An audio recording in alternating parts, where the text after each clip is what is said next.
Hey everybody, Chris the old ass retro gamer here, and you're watching Captain Algebra.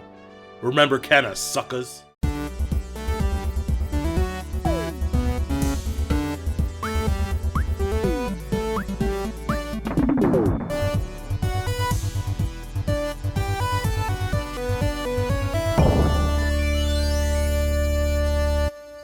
Hey everybody, Captain Algebra here. I'm here with my Genesis pickups from August of 2022. Now most of these came when I went game hunting with Chris the Old Ass Retro Gamer, Tiger Chainsaw, and It's Rocket Sauce from the Cartridge Club. So it was Chris Pico's birthday, and he started this last year where he'd come up to Wisconsin and we'd go all around Wisconsin buying a bunch of games. So we basically started in Milwaukee, went up through Sheboygan all the way up to Green Bay, to Appleton, and then finally back to Milwaukee. And it was a whole day affair, bought a ton of games, and obviously I'll just look for Genesis stuff. So this is where the bulk of last month's came from, because I was saving up money just for that. But there's one game I bought that was just before Mo Game Con, and we'll get to that when I talk about that game. But first, let's just talk about a couple sports games real quick. I've got Hardball, which I believe only Hardball and Hardball 3 were on the Genesis, so I believe I have both of those, that subset complete now. And we've got David Crane's Amazing Tennis, and RBI Baseball 4. Again, this is another subset complete. I have all the RBI Baseball games on the Genesis now. And now the more interesting games, we're going to start off with the game that I bought right before Mo Game Con. My wife and I were coming back from Galena, Illinois. It was our anniversary. And I was looking for a game that Western Gaming Off the Grid had told me about that had skyrocketed in price that I was trying to find for cheap. Didn't see it, and I was like, well, while I'm here, I'm going to buy a Genesis game. So I grabbed Chuck Rock 2, Son of Chuck. So I've played Chuck Rock on the Super Nintendo. I've not played the Genesis version, and I actually really enjoyed it. So I really wanted Chuck Rock 2. And this is one I really don't see too much when I go to conventions. So I figured I would grab it. Next up, we've got Triple Score. This one has 3 games in one: Super Hang-On, World Championship Soccer, and Columns. Now, I already did have Columns and World Championship Soccer, but I did not have Super Hang-On, but I'm going for a complete collection. So, actually, when we were shopping, Chris asked me if I was going to, just do this for all 3, or if I was going to buy the single game versions as well, which I am going to do. But, yeah, it's kind of cool to have these compilations. This one's not great, because honestly, Super Hang-On's really the only one worth playing, but it's still kind of cool.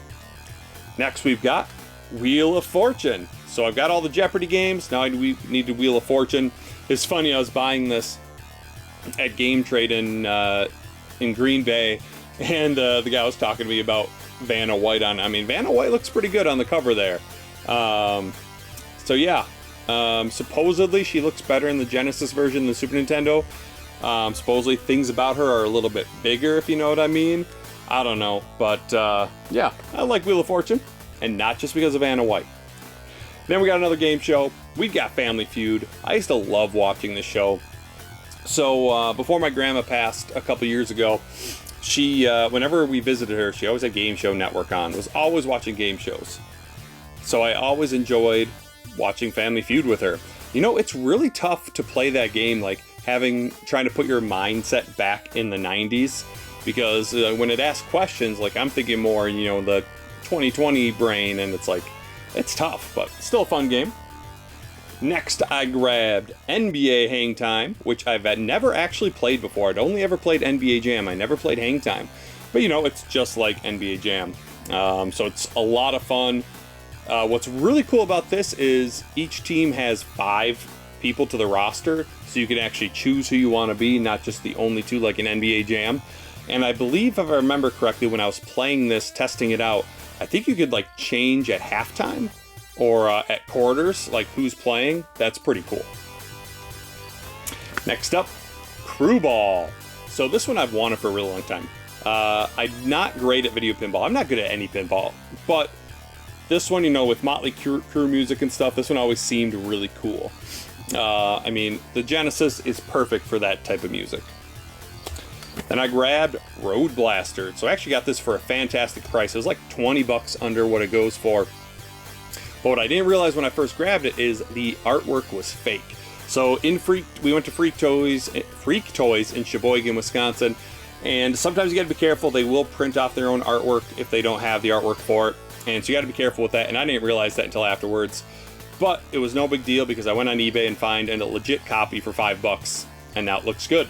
But Road Blasters was a game I had played on the NES. We had that growing up, but I never knew there was a Genesis version. So I was super pumped to grab that. It's pretty fun. Next was a game I'd never heard of before. Gadget Twins. So I saw this at Game Trade in Green Bay.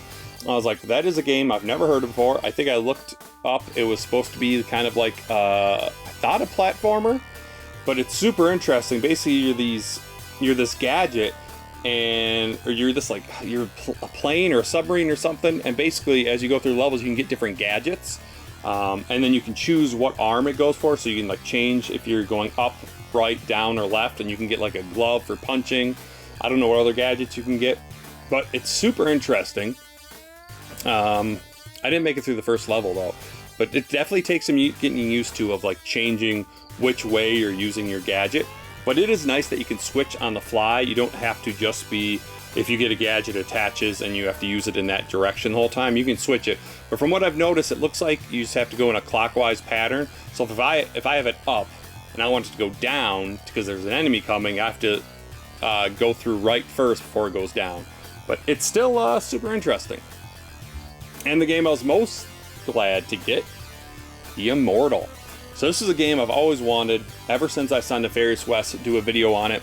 It's super cool. You're basically this guy, you're going through this dungeon trying to save somebody. But there's tons of different rooms. There's plenty of places to die, like instant deaths. But it's really cool. You get to fight these monsters one-on-one.